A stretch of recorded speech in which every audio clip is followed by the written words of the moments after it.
Welcome to Sky Blue Fans TV and with me, Claudio. And after the transfer window has ended, none of our team have been sold or loaned out.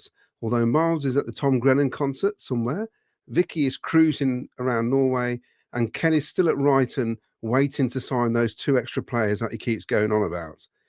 But tonight we have, of course, one of our very own, Jack. Good evening, Jack. Evening, everybody.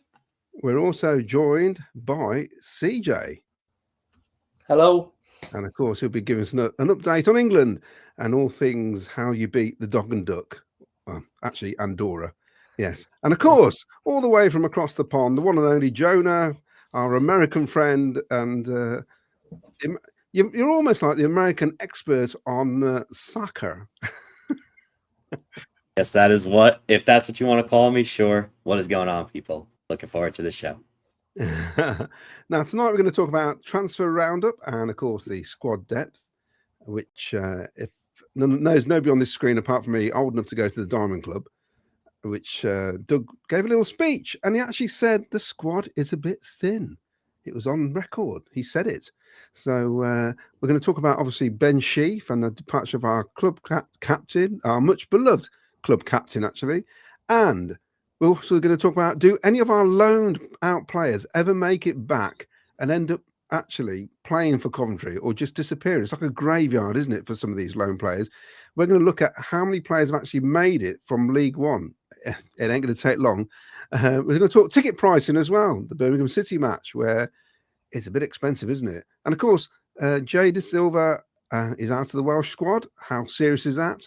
We're going to talk about Haji Wright and USA Roundup, and of course, England info with CJ. But I think we'll start straight away, really, and come to you first, Jack. Transfer roundup, squad depth. I know we had our show on Monday. Disappointed, indifferent, not too fussed? Personally, I'm a bit indifferent. I think, as always, we lack quality and depth. I kept saying it Monday, but we've got such a strong starting 11. If we can keep these fit, we've got a few players, the fullback areas are covered. I think the centre-back's now covered. It's just midfield, whether, again, we've got the personnel. It's the quality of the depth that worries me slightly. One of them could pick up an injury. One of them could get a dodgy red card. And then we're looking at playing a midfield of Eccles, Allen and Andrews, perhaps. And, yeah, there's experience there with Andrews. Not Andrews, with Allen and Eccles. But their ability is questioned sometimes, which... not, me as well included in that. So we'll just have to see how the season goes on, basically. Yeah, CJ, Doug said the squad's a bit thin, which is a surprising thing to say, really, when a lot of the fans are thinking the squad's a bit thin. So do you reckon they just missed out on players, maybe? Yeah, by the sounds of it. We were going for wingers, weren't we? Which I don't quite know why. You look. I think we're well catered for in that area, in those areas, and I don't think Rafa going is a huge problem at all. How much was he actually going to play? Thomas Asante's looked okay, I would say, so far, and he is a right winger, isn't he? That's what he's been, apart from when he's had to play up front for us in West Brom. And then you've got Sakamoto there, so. I don't think, to be honest with you, he's a massive loss there. With all due respect to him, it's a good move. I think we're thin at centre half. I think we're a suspension away. Liam, it's always around the corner, isn't it? At some point, we've got away with it for a while now with him, I think. So that's a strong possibility from having no senior centre half on the bench. And then also centre midfield as well. Sheaf I think he's massively underrated by a lot of our fans. Yeah, we'll come to that in a bit, yeah. Regarding Kitchen and Thomas, have they got 2 bookings each already? I think... you put me on the spot here. Give me a minute, I'll find it. I know Rushworth has had 2. Rushworth's got 2, Milan's got 2, Bobby's got 2. I'm not sure about Kitch. I was quite relieved during the last league game that he didn't get booked, because I was looking at thinking that's not very good if he gets booked there, because the 6th game is Leicester. Yeah. So that could have been a bit of a problem. rumours. I mean, obviously, you know, you go by rumours because they've definitely tightened it up at the club now, and there's so much stuff you see on socials, and some of it is so way off the mark, you know. But it looked like Charlie Hughes was coming in, and it feels like Hull just put the price up sky high, hoping to get something, and we've obviously not fallen for it. But he's a player that we could have done with, really, isn't it, CJ? I mean, we need extra bodies in that position because Bidders and Latty aren't. We need an upgrade, don't we? On what the two players we've got. I think Wolfenden coming in is definitely an upgrade, but we need another, definitely, don't we? I don't want to start being negative about players, but look, I'll be positive. We've gone from 95% of our players nobody else in the championship would want, let alone the top half, to having probably 95% of our squad, not just starting 11 but squad, the top half would probably have. And that 5%, I'll be honest with you, I don't think Wilson makes a bench in the top half anywhere else. I don't think Bidwell makes the bench in the top half anywhere else. And that's left back or centre half. And I don't think Latty does either.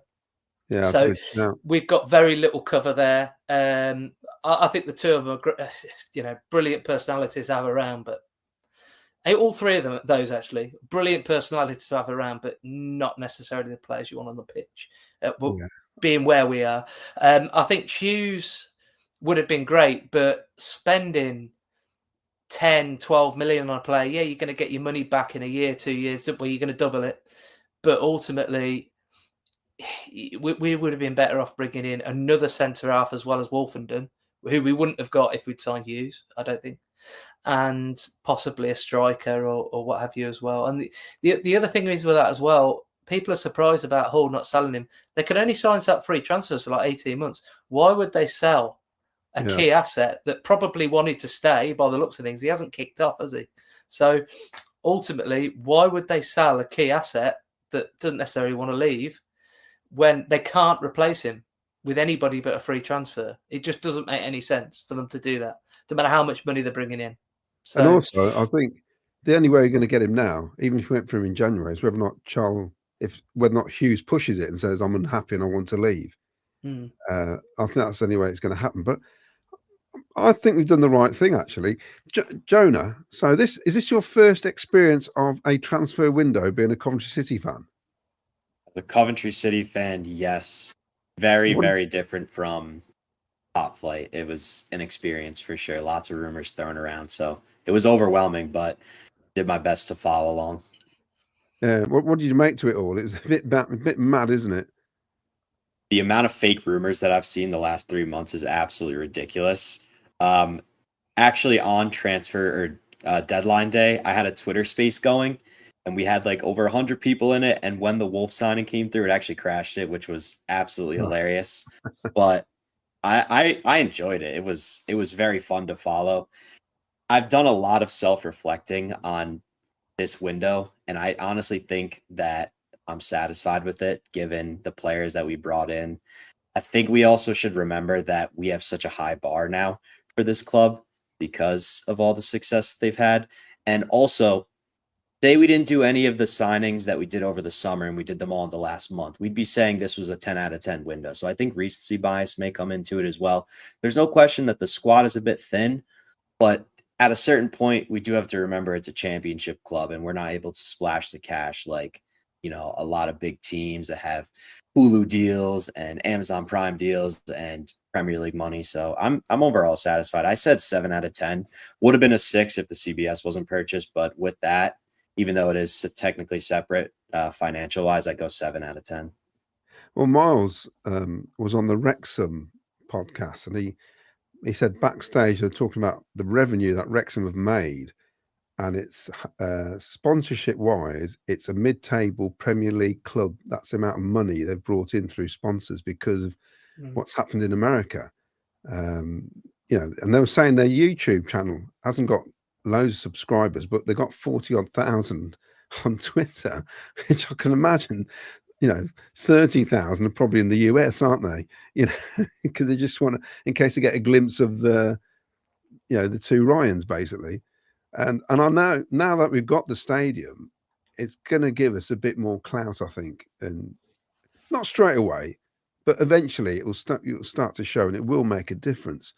But I suppose if we did want more players, Jack, if it comes to January, ideally, where would you have said we needed it, the strengthening or the extra players, the cover? Well, in January we've got the luxury of we've got 20 games between now and then to work out who's got injured, who's crap, and who's improved. So we might find a situation. So let me bring this up. This is the graphic we created a couple of months ago at the end of the season. I've tweaked it to include Luke Wolfenden. I've given him a 7 because we just said all the new signings we were just ranking at a 7, and it leaves us looking like this at the moment. So in theory, we've got 6 midfielders that play 3 positions. If no one gets injured and they all perform okay, we're not going to be bringing in a midfielder in January. And Doug will be looking at not my graphic, but he'll be looking at the stats, and the recruitment team will be looking at everything that goes on between now and then. Yeah, of course, they'll be scouting people in every position, but they'll have their ideas. And then how we perform will base on that.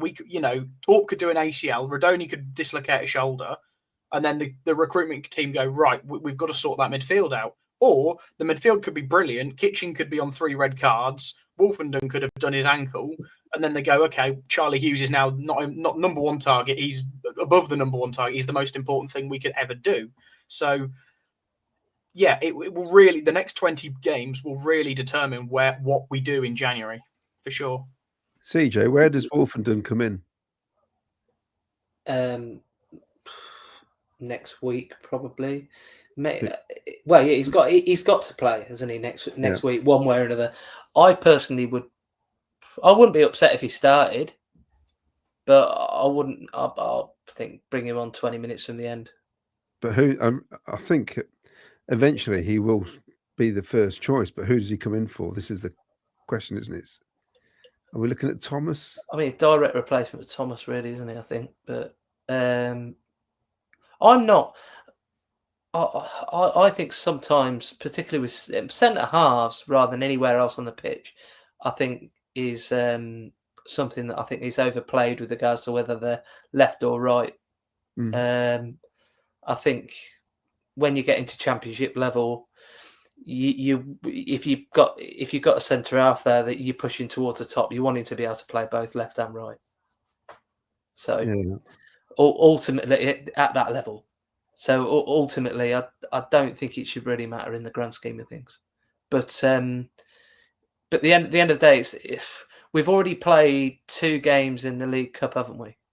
And we were knocked out at the end of that. So that's going to be 48 games. Realistically, we're going to get top 2? No. So we've got at least 1 game in the FA Cup. Let's say we win that. There's the minimum of 2, so that pushes up to 50. And like I said, realistically, we're going to get top 2. Probably not. I think Ipswich and Southampton are going to rise up there and kind of stay there. So if we want to go up, we've got a minimum of 53 games to play, which is a lot of games, and we've got 3 centre halves. So you're going to have to rotate. You'll have to rotate them. Yeah, it's going to have to. This is for all 3. We loan out players, and I find this odd. If the main man is saying we're a bit thin, why have we loaned out players? I don't understand that logic. That's the only bit I don't understand. Joni, you got any thoughts on that? I mean, the loan for Raphael, DJ mentioned it. I don't think it necessarily hurts that much, because was there a world where he went in other than if there were catastrophic levels of injuries? Maybe not, other than, I guess, the FA Cup going forward. But maybe deals fell through. That really is one of the only things I could think of. And also, it could just be a long-term movement, thinking, Raphael is 21 years old. He showed promise in the few appearances that he had. So give him a year to go out and play. And then maybe next year, then he comes in as your, second or third winger, saying you retain Sakamoto, saying you retain BTA, or, the squad could look totally different depending on promotion or not next year. But I think it's a long-term move. Yeah, Jack, I was of the theory that had we been in the Carabao Cup, he probably wouldn't have loaned those players, because the problem is not being in the Carabao Cup means these players aren't playing now, are they? The fringe players, they don't get to kick a ball. So I suppose they're better off sending them out elsewhere. Exactly. Raphael played 5 games off the bench last season, all between January and the new year. And that's ironically when our squad had the most depth that it had all season. I do agree. I think Raphael doesn't go out on loan if we stay in the Carabao Cup, because and depending upon who we drew, let's say we drew Man City away, maybe we still would have loaned Raphael out because it's a loss either way, unless you're Grimsby Town. So, yeah, it's a strange one because we don't have as many specific wingers, so to say, but also they weren't trusted last year anyway. When Efron got injured, it was Hadji out there. There's been times under more so Robbins than under Lampard where Milan has played further forward. We saw against QPR that both Milan and KKH were deployed on the right-hand side. I don't really remember which one played further forward than the other, but the point is Lampard's done that now, which means he's not opposed to doing it again. I know we were 6 or 7-0 up at the time, but it means that he's at least thinking of it to potentially do it. So if worst comes to worst, Milan or KKH will play right wing, Hadji or Brow will play left wing. De Silva's played left wing at Leeds away a couple of years ago. So there is possibilities for a lot of movement. And obviously at the moment, we've got Thomas Asante playing right wing. Rudy would play out there if you had to. Torp would play in the 10. You bring in Eccles or Allen in that midfield. There's lots of options. Like I say, the problem isn't who plays where. It's where's the quality off the bench and where's the quality when we lose these players. That's my concern. Yeah. Okay. Right then. Well, I think we'll go to comments, I think, Jack. Over to you. I can give me voice a rest. Yeah, Uncle Jonga, good evening all. Bit baffled by the transfer business done, and to let Raphael go seems a strange decision when we already knew the squad lacked depth. Well, yeah, we've just talked about that, Uncle Jonga, so... Doug King today admitted at the Diamond Club that the transfer window has left us a bit thin, but I excuse him for this because of the ground being bought. But in January, we will need players in. Yeah, and just to add to that, I think I mentioned this on Monday, Doug King's been our owner for 3 January transfer windows. We have made significant signings in all 3 January transfer windows. I don't see a world. He's not splashed the cash last minute. And, we've not signed Charlie Hughes with Sam Wolfenden. That saved us 8 million. So it means he's got the cash in reserves to go again in January. I don't see a world where we do nothing in January. Jordan Williams, evening guys, listening from the sky on a Delta flight over to perform in Seattle, hoping the plane Wi-Fi is decent. Glad I've got you to keep me company on a 10-hour flight. Thank you, Jordan. Appreciate that. Yeah, we're not going to go on for 10 hours though, Jordan. He also says, going to be a big year, Jonah. Sky Blues promotion and Ravens Super Bowl. Donation from Lee Beckett. Evening. Thank you very much, Lee. Wayne Brereton. Evening. Not the best window. Doug saying we're a bit thin at the Diamond Club. Do you think we'll get any free agents? That's another good talking point because there are some out there, Dele Alli included. Ellis James. Evening, guys. Squad's thin. Let Raphael go. How much does that make sense? Again, I think we've just addressed that. Wayne Ghost, transfer window was fine. I feel getting a little carried away with the negativity. In Jan, we will know more about what we need to add to. Absolutely. If worse comes to worse, we can always get a free agent. There you go. There are some kicking around.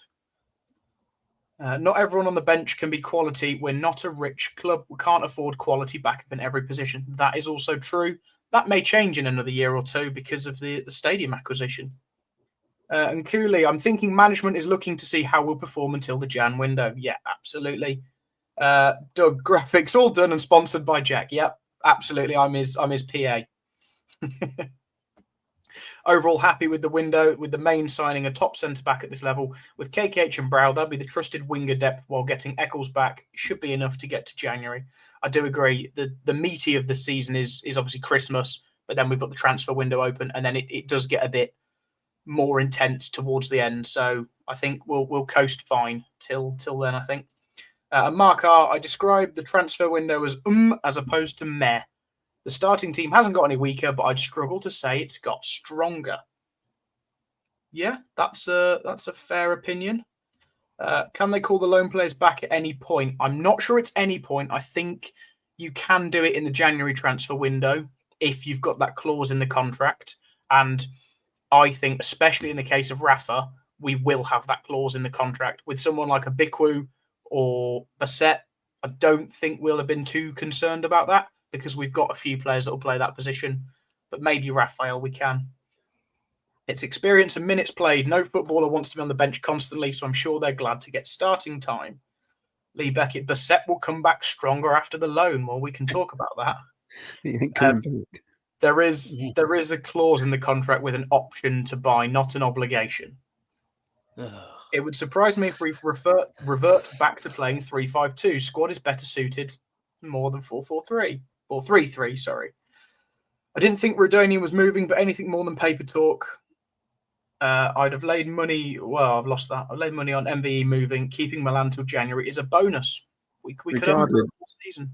Sorry, Jack. Regarding Milan, once I saw him making TikToks on Sunday night, I thought he's going nowhere, is he? He's too busy larking about with his girlfriend. Well, yeah, that's his missus mainly, isn't it? Yeah, I just thought he can't be going anywhere if he's messing about like that. Because can you imagine, messing about and then leaving the next day? The City fans would go ballistic, wouldn't they? Going, looks like he doesn't care. It'd be like that. Yeah, but and she was actually at the QPR game as well. Yeah. So you don't tend to turn. Well, I mean, you could turn up for a farewell game, I suppose, but he's still here. So, yeah. Mark R. Bassett scored for Belgium under 21s. I don't really see him coming back. Yeah, we don't either. We're pretty much caught up there, Claudio. Right then. Well, of course, we had the departure of our club captain, Ben Sheaf, and I think it's a sad day, if I'm honest, because this guy came in. We were a bit unsure about him at first. A lot of fans were. And he won the fans over. And there were times when a really good and fit Ben Sheaf was quality, and we know that. And I just think he hit a part of his career where you just play. It happens to all players. They get niggly injuries, and it can go on for about 18 months. And it just so happened that it happened when we needed him most. And I think that's why some fans think of him as, he's just injury prone.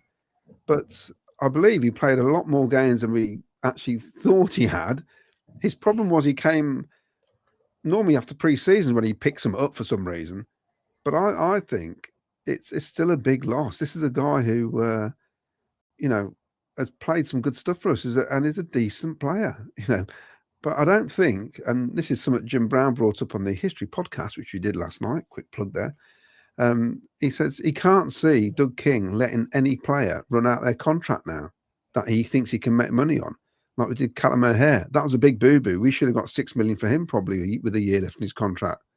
We should have, or maybe not 6 million, but definitely something. And I think that's what he's done with Ben. He probably thought, if I don't sell him now, he's going to go for nothing. So we might as well make on him while we can. But it's a bit weird that they didn't want to offer a better contract. But I don't know what you guys, at Wrexham, he's going to get a huge contract compared to what he can get at City. But it'd be nice to hear your opinions on Ben Sheaf, because I think he was a good servant for the club. He was a good guy. And I think he will be missed. His quality that we haven't got now on the bench, at least. I adore Ben Sheaf. The man to me is I'm gutted more than when we've lost any other player in the last few years. Oh, thanks for that. I really am. I genuinely, Hamer felt like it was going to happen anyway. Same as Gyökeres. O'Hare, he got a lot of stick, didn't he? Which I don't see why. He never said, I'm staying. He always said, I want this. And he made it quite clear what he wanted, really, publicly almost, I would say. But Sheaf, it kind of came out of nowhere a little bit over the course of a couple of days. I'm gutted, really, that it's ended up like that way. I mean, we've got a decent chunk of change for him. What was it, £6.5 million? Yeah. So, that's a big chunk of money. But the end of the day, I think it's not just about the amount of money he'd be on at Wrexham. It's probably the length of contract. With you talk about his injury record, I suppose, but if a player that's supposedly doesn't play a lot of games and he's 27, 28, 3-year contracts, even on the same as what is on here, that's guaranteed income for the next 3 years, regardless of what happens. Yeah, we possibly would have had it in another year, 2 years. And I mean, the games he's played, he's not done bad, really. So, like the last few years, the 5 years has been 33, 36, 38, 37, 32. Yeah, that's I mean, as much as anybody else, really, isn't it? I mean, what, 22, 23, that was playoff final, wasn't it? So, what, he missed about 15 games? Yeah, I don't know what you think, Jonah, because obviously you're new to the city, but I was on a CWR did a forum 4 days before the season started, and I gleefully sent the team in here the question I asked Oggy, Steve Grizovic, that I said, what did they think about who's going to start between Torp, Grimes, and Rodoni? Because I felt, and Sheaf, of course, because I felt that Sheaf and Grimes, when they play together, it slowed everything down. And I felt like Torp was going to come in. And that was the question I put to him. I didn't realise that come the Saturday, Frank Lampard picks Torp ahead of Sheaf, even though on the Friday, Sheaf had given the club captain interview, which, I mean, that surprised everybody. So, I mean, you're new to watching this. Do you think that is the combination that Frank was after? So it is always going to be Sheaf was going to be going out the door with a year left. Yeah, I think it was mutually beneficial, to be completely honest with you. I was also, I will put on record, pushing for Thorpe, Grimes, Rodoni midfield, because in the preseason when they played together, that was when it's funny how things change, but in the preseason, before we started banging in goals left and right in the regular season, we were all concerned about the attack, especially when those two were back there. There was no creativity. It was just put the ball down the wing and cross it in. I think, first off, I never saw Ben Sheaf at his best, but what I've heard is that, he was one of the best midfielders in the championship when he was at the top of his game. And the crazy thing is people talk about him like he's, 31, 32 years old. I was genuinely shocked when I saw that he was only 27. And then CJ mentioned, he's played over 30 games every year, but it did get to a point where, maybe he needed a change of scenery similar to Ellis Sims, but also until something changed with the squad, which unless it's injury based, nothing's going to happen for the next couple of months. He was going to be on the bench, and asset wise, Doug King is a businessman first. Realistically, an asset is going to depreciate if it sits and it's not used and it doesn't show its value. So, you know what? Wrexham, they want to go in, they want to put in a big bid for someone with 1 year on the contract left, get him, a very good payday. I think beneficial, but sad. And you know what? Sometimes you got to be heartless to make the step up. Yeah, Jack, Jonah makes a good point there, because come January, Ben's going for 3 million or even 2 million, isn't he? Yeah, with half the time left, I think it's less than half the money. I think it's 2 million at most. And in theory, foreign clubs with 6 months left on a contract can come and get him on a pre-contract agreement. So if he was open to a move to foreign soil, he'd have he might have taken that up if a mid-table Spanish team come in and say 35k a week, 3 years, sign here, and he went, yeah, all right, got to learn Spanish, but warmer weather, can't complain. So yeah, I think good business. I think he'd do well in the Spanish league, actually, where they play. Now, you've got a few stats on the Sheaf when he played and didn't play, and the results and that. This is interesting.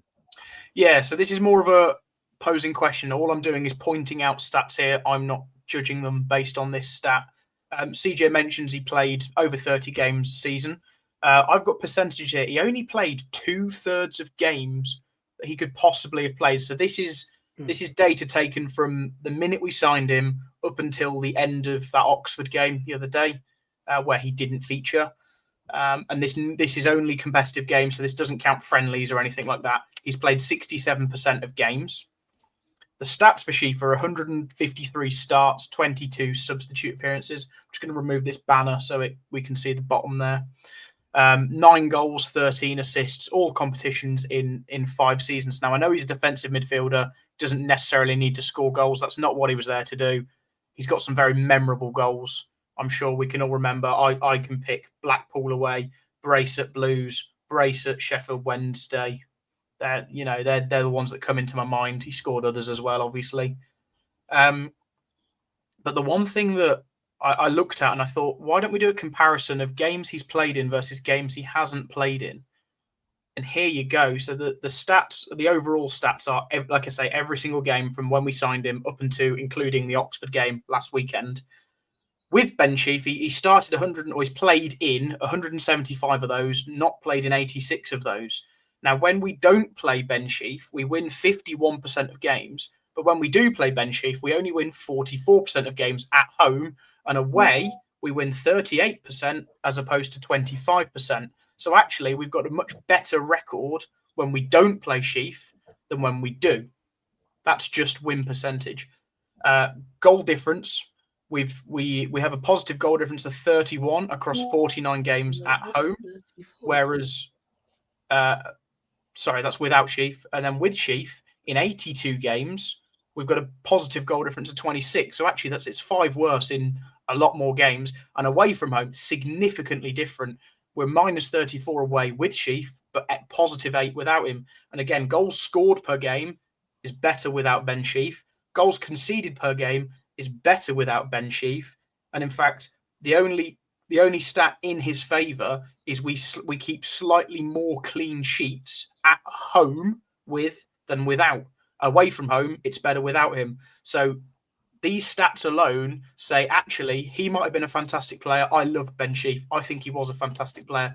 But the stats actually say we perform better as a team without Ben Sheaf than with him. What are your thoughts? Oh, I'm glad we sold him. Yeah. Well, this is interesting, though, because, Jack, I mean, they love data analysts now, don't they? They love it. Football clubs. Yeah, and they'll be looking at data sheets like that, and they'll be going, "Oh, have you seen this, Frank? When so and so plays together, we get this result." But it's weird because that doesn't feel like it gives a true picture. But obviously, they are the statistics, aren't they? So, what do you make to that, CJ? Well, I mean, it's pretty telling, isn't it? I suppose there could be certain games he may have been fit for but rested for. So maybe some of the I can't remember whether he played against like the likes of Maidenhead, and was it Maidenhead? We smashed in the cup, and we beat Oxford around that time as well. They were in the league below. You know, that sort of thing could skew the stats a little bit, maybe. I don't know, but because we have just tended to use him in the league, really, haven't we? Or when we've been playing against a team, a decent side in the cup. And I always used to think with Ben as well that he'd come back from injury, he'd probably need 5 or 6 games to get going again. And the last 18 months, it felt like he was getting there. Then he'd pull something else and he'd have to start again. So it's very difficult. But that's interesting, Jack. Do you like your stats, Jonah? What do you think to that then? I like to take stats with a grain of salt, but someone did say in the chat, the numbers don't lie. I do agree with that. Maybe the numbers do lie for Sheffield United, as their AI model hasn't exactly worked out. But I think what you have to do is you kind of have to go 50-50 with the two things, a little bit of an eye test, and also look at the stats. They're definitely a bit shocking to me.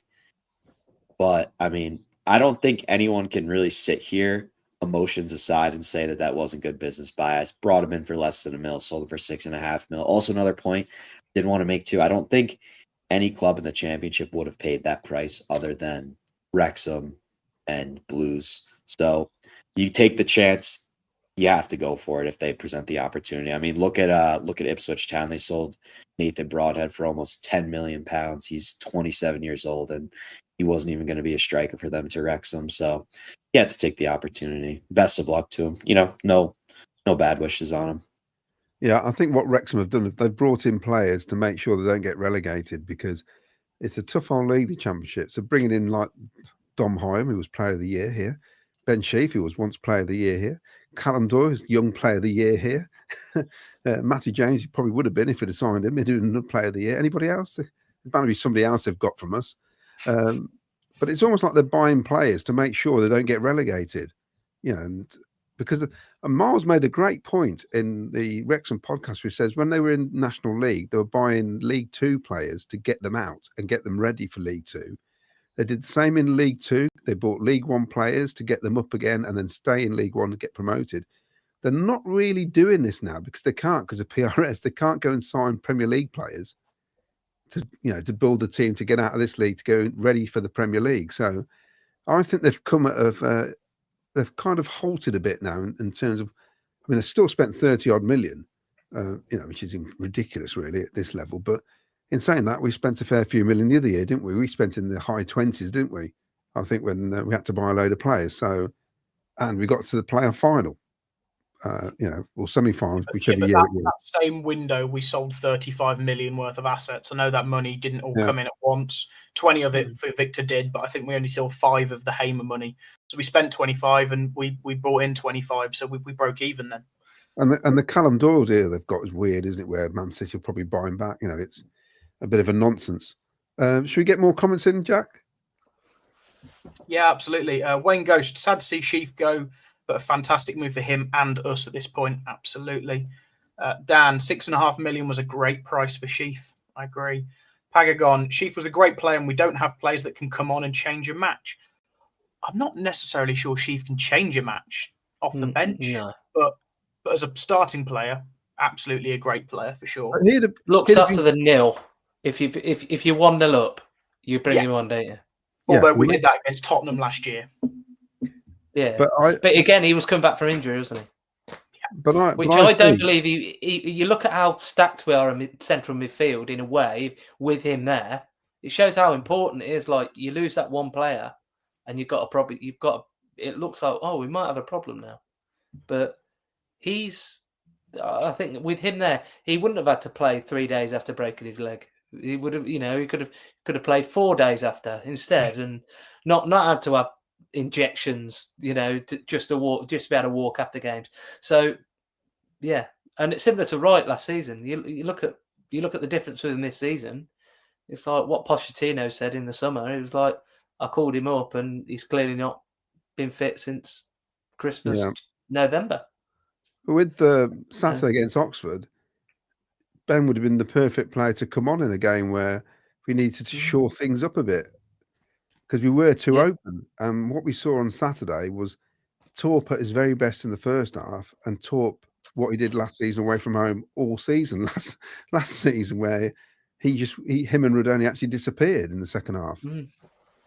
When we're free flowing and attacking, it's great, but sometimes you do need those players to come on. I mean, maybe Frank Lampard's looking at Josh Eccles. Maybe he does like him. You don't know, do you? Because Jamie Allen's still here. We saw Josh Eccles come off the bench at the Stadium of Light and put in a fantastic performance until he picked up that injury and was dragged off. Maybe if I know we say it about Hamer, if Hamer didn't go off at Wembley, would we have won the game? Maybe if Josh Eccles didn't go off with the performance he was putting in, maybe we'd have won at the Stadium of Light. We'd have got that second goal. We'll never know, but it's those little moments to make you think, wow, we've got a player in there, and then it's the terrible performances that make people slate him. That's the problem. Yeah. I'll let you go on with the comments. Sorry, Jack. That's all right. Gavin Collins, even all, great business for Sheaf considering the length of contract left. To be honest, his performances tailed off after the Man United semi. Injuries hampered him. Great servant, but Grimes is better. Yeah, and nice to see you've got a YouTube account now, Gavin. He was one of our Facebook viewers that he told me the other day doesn't have a YouTube account, so I put that right. Rich Overson, based on Claudio's comment of selling players before their last year, how many are going into their last book? Well, I've just had a quick look on Transfermarkt and, take that again with a pinch of salt. We've got 2 players running out of contract summer of 26. That's Jamie Allen and Tats Sakamoto. So Jamie Allen obviously was offered. He's just signed a new deal, hasn't he, Sakamoto? Has he? I thought he signed a new deal towards the end of the season. Yeah. Oh. Yeah, no, he had, because they did that Japanese. They put it in Japanese, and all the players. Yes, of course. Okay, well they're out of date then. So it's Jamie Allen on a 1-year contract, and obviously Carl Rushworth on loan, who will leave at the end of the season. So that's the only 2 that we're due to lose. It's the following year is the problem. I think that's what he means, isn't it? A bit about letting players go with a year left on the contract, not at the end. Yeah. So how many's left? Again, according to Transfermarkt, there are 9 players who are due to have contract expiries in June 2027. Yeah, I'd imagine the end of this season there might be some players getting contract extensions, I think. they've got to buy. They've got to give them. The club have got to do it to give themselves a bit of time as well. It's just going to be chaos, isn't it? In 2 seasons, 2 years' time, we'd get a brand new team completely. They can't do that again. Yeah, great question, Rich. Thank you. Freddie the Fish, excellent panel tonight. Really interesting input from everyone. Well, thank you, Freddie. Appreciate it. Lee and Josh Clark. Ben Mee gone to Sheffield United on a 1-year deal. Would have liked to see him in a Cov shirt. That would have been a fantastic signing, I think. It would have been, but forgive me, Claudio. I think he's older than you. I mean, he's at least 42, isn't he? So, yeah. Glenn, can we get a CCFC museum or memorabilia area at the CBS? Now we own it. Well, Doug was open to it before we owned the ground. The question's been asked, Glenn. We're on it. There you go. Yeah, it's been asked, and I hope they do, because I've got so much stuff I need to get rid of. Your bedroom's going to be empty, isn't it? Yeah. Paul Hughes, evening all. Sheaf has just not done it really. Other than Sheffield Wednesday goal, he couldn't hit a barn door. Allen, Eccles, Latz, and Bidwell just not good enough. Club is so much more secure now. Can't disagree with them stats. And Wayne, the stats never lie. Well, there you go. That's what you think. Gav Collins, maybe the captaincy was too much of a burden for him and took away from his game since he took it on. Great servant, but we move on. That is also a potential if the captaincy got to him a bit more. Feel Kai play more now future? Yes. Yeah, Master Yoda with that comment. Alan should have gone. Well, we only gave him a 1-year contract towards the end of last season, so he's clearly rated. He's not on a lot of money, and I think it's worth having Jamie Allen around to last 10 minutes. Even if he doesn't touch the ball, he will just run his socks up, and he will just chase everything.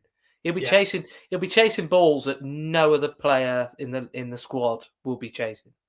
So I think it's worth having him there. I really do. Wayne Ghost, if anyone can get the most out of our midfielders, it's Frank Lampard. Well said, Wayne. Absolutely. They all have massively improved, I think. Yeah. And our whole mindset has improved as our midfield. We're far more attacking. I know we're wondering where all the goals are coming from. Well, it doesn't matter if you've got midfielders who can score as well. But the whole mindset of the team is different, which is why we do get caught out at times, and why we do need someone like Wolfenden to come in and be that old head or more experienced player at the back to organise them when we're under pressure or we decide to throw people up front. Because I think that's our issue as a team. We're great going forwards.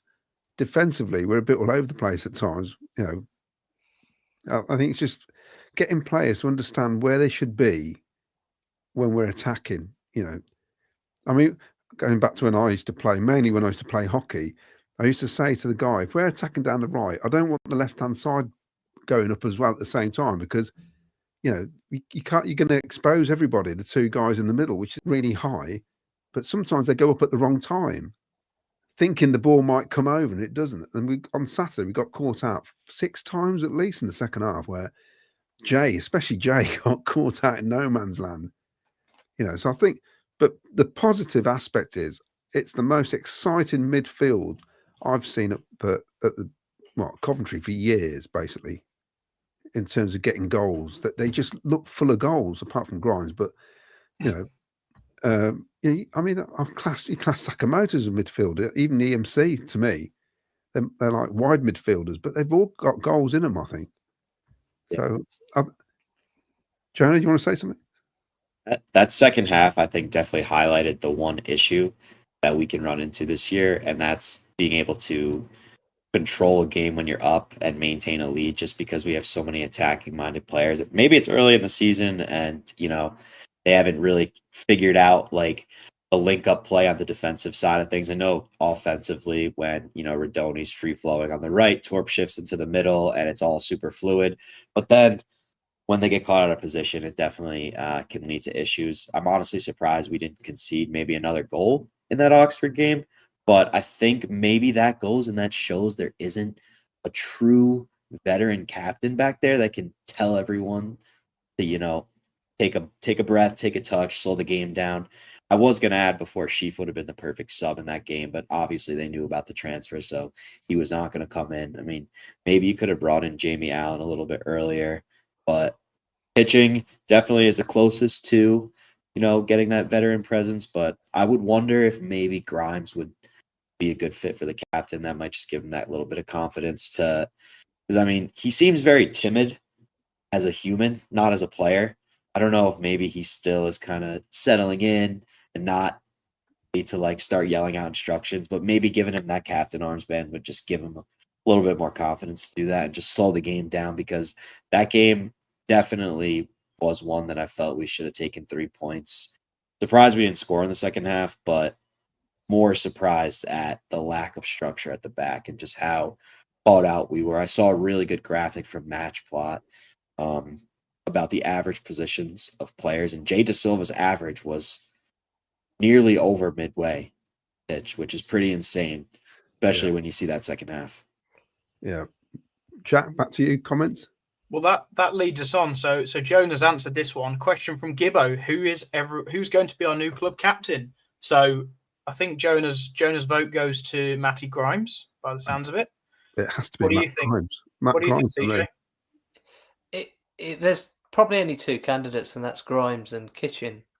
But the thing is, I think Grimes is going to play every minute.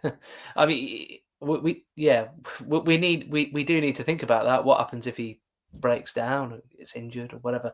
But he's played 40. We talk about how many games Sheaf has played is a lot more than people expect, but Grimes has played almost every minute of the Championship for the last 8 years or 9 years. So he rarely missed. I think he missed something like 3 games for Swansea over 6 years, and they had playoff runs in that time, 2 playoff runs. So it's got to be him, because you've got to have somebody that's going to play regularly, and you can almost guarantee he'll be on that team sheet. I think players rarely get injured, especially in his position, when they read the game so well and they don't overexert. He just doesn't seem to be sweated. He doesn't. No. He never seems to put himself, very rarely, in danger, having to track back quickly. He just seems to be in the right place. Whereas I find Ben, you see a lot of the games where he was running back and did some great tackles, but you're kind of thinking that's probably because you were not in the right place in the first place. You know what I mean? But Matt Grimes, he just, I don't know. It's like he's walking around the pitch at times. It's great to see. He knows ball for sure, but he was definitely stretched out in that second half because, like you said, Redoni and Torp were nowhere to be found. Yeah. Jack? I think if Frank wasn't happy with the transfer window, he'd have said something by now. But would he? Would he have come out publicly and said that? We've not had a press conference since Monday. There's no reason to be. He's not going to say anything. If he comes out and says that, he's in danger of losing his job, I think. At the Diamond Club, I think Doug said something about that he's seeing him on Thursday, and we'll find out Thursday how happy he is about the transfer window. Well, there we go. I'd like to be a fly on the wall for that one. Genuinely worried about our goalkeeping coach. Rushworth looks really confident when he first came in, but a handful of games in, he's looking shaky. Same story with every keeper we've brought in. I mentioned this last week that I think for the last 10 years we've had 10 different goalkeepers. We haven't had a nailed down goalkeeper for multiple years since Kieran Westwood. And with no disrespect to Oggy as a goalie coach, but since Allard's come in, it's not got better. That was the goal. Everything else in our coaching has changed. Our backroom staff, our youth coaches, everything's changed. But Allard has remained for about 5 years now, I think, and it's not working. Maybe are we just really? You've seen Rushworth obviously play for England under 21s. I've seen him bits, right, bits of him. The thing is, I don't think our goalkeeping coaching has got anything to do with Rushworth's issue, to be honest with you, because I don't think you could coach the good out of someone in the space of a few weeks. I just really don't. I'm sure there's some coaches out there sure give it a good go, but I think I don't think it'd really be doable for that to happen. I think maybe he's just trying to settle in. He's not. I don't know. I'm trying to think what he was like at Swansea at first. He was He did. It was Swansea where he was player of the season, wasn't he? Yeah, I just wonder whether or not your keeper looks a bit stressed. If your defence is a bit stressed and a bit all over the place, and it affects everybody. Because how many times last season we had 3 keepers in net last season? Yeah. One of them has mistakes that get highlighted a lot more than others, I think, and rightly so. But I think all 3 made errors, bad errors, and there was those 3 games that Wilson played at the end of the season. He was making bad errors, as bad as what Collins were, but we were just getting away with it. But how many times were the defence letting our keepers down last season? Yeah, over and over and over and over and over again. More comments, Jack? We'll keep going with the comments for a bit. We have to give Kitchen his flowers. He's been doing an excellent job recently. We just really need them to pull it together back there. I personally think Kitchen will be the captain. I think there's a bonus to having 2 captain-like roles on the pitch. Liam's clearly been picked in a pecking order before Matty Grimes was at the club, and that pecking order has retained with Lampard in. Lampard clearly likes Kitchen, and it's why I also think Wolfenden will replace Bobby Thomas. That's just my opinion. I'm not saying Kitchen is the right person. I just think that's what's going to happen. It's difficult to offer contracts when we don't know which league we'll be in by then. Great comment, Dan. Great comment. A lot of people say Matty Grimes for me, Rowan Walsh, Gavin Collins, Steve Price. Lots of people saying Matty Grimes. Don't jinx it, guys, talking about Grimes not getting injured. Wolfenden, future captain, says Finn. Maybe. Torp for me. Torp's a good organiser on the pitch. Maybe, but he is only a year and a half into his Coventry and playing in England career. So future captain, maybe. Drop Thomas to the bench for Norwich. Yeah. The Wolf will start. Start the Ipswich fan. Yeah. The Ipswich fan. Yeah. Good point. For captain, positionally should always be centre defence or defensive mid. Yeah, not a bad area of the pitch to be a captain. Someone said Josh Eccles. For captain, maybe. He's also injured. But he's a Cov kid. Cameron De Rossi, does Coventry City have fans in the USA? That's a question for Jonah. Not yet. Not yet. there is actually, this is kind of funny. There is a Coventry City fan who lives about an hour away from me. I just discovered on Twitter, so I've been talking to him. But I think right now, it's the sport's growing rapidly, but there are not many Coventry City fans. I've been doing my best to spread the word. So also, if Doug, if you're watching, I am here to spread the word if you want to pay me to do it. He's a disciple. I like that. Go spread the word. Well, Jonah, you're doing it for free, so why would he pay you?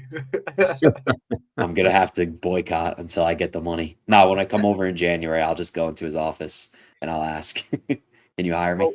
Well, Claudio can point you directly to where his office is because he's been there a few times. Yeah. So it'll be his fault when I get escorted out. Leave the captain armband off the flair players. I would say centre-back or defensive midfield for the captain role. We're pretty much caught up on comments, to be honest. Jonah, get a USA Coventry City supporters club going. That'd be a good idea. Need some time for that to grow it. But yeah, it's not a bad idea. So we loan out players, Jack, and this is something I asked you, didn't I? I says, has there ever been since League One, Mark Robbins era, any players we've loaned out that have actually come back and carried on with a successful Coventry career? Because it feels like a bit of a graveyard, which now worries me. Raphael going out. I know Tavares came back, but he didn't really get in the team, did he? There's nobody. I don't think there's anybody. Well, seeing as I've looked it up, let's give CJ the opportunity to jump in. I could name one. That's another technicality because he'd never played for us before he went out on loan, and then he's been pretty decent since, and that's Mason Clark. But that's sort of technicality, isn't it? So we signed him, we sent him out on loan straight away. I think apart from that backs up the point, doesn't it? there hasn't been many at all, even So- down through the 21s. Which is the biggest worry for me, because I think that's what we need to sort out. So I'm really hoping Kai Andrews and like a big crew going out again. You're thinking, is that the death knell? Is that it for him as well? Because he's gone out again. And we need to, if this club, if he wants this Brentford model, we need these youngsters coming through, costing us nothing and going for 6 million or something, or even more. And that's how we make our money. But I said, since League One, there's been nothing really of any note. No. Well, the only things I can find. So I went back 10 years and looking at this. I know you said from League One, but we got relegated to League One in 2012. I know that was the first Mark Robins era, not the return. I have found 4 names that have been loaned out from Coventry City and then come back and started to play for us and actually play a good string of games. Not talking 3 or 4. I'm talking a good string of games.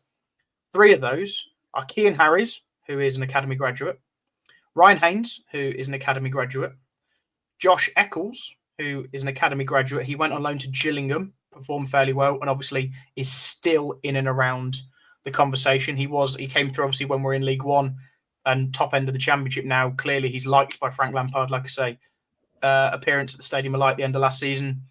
You don't get that by accident, especially in a playoff semi-final.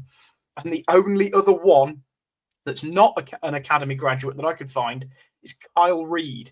So we signed him in the summer of 2016 after we just had a brilliant go at being promoted, missed out on the playoffs somehow. He played for us quite a lot in that League One campaign. We then sent him out on loan when we were relegated to League Two to Colchester United. He played 17 times for Colchester.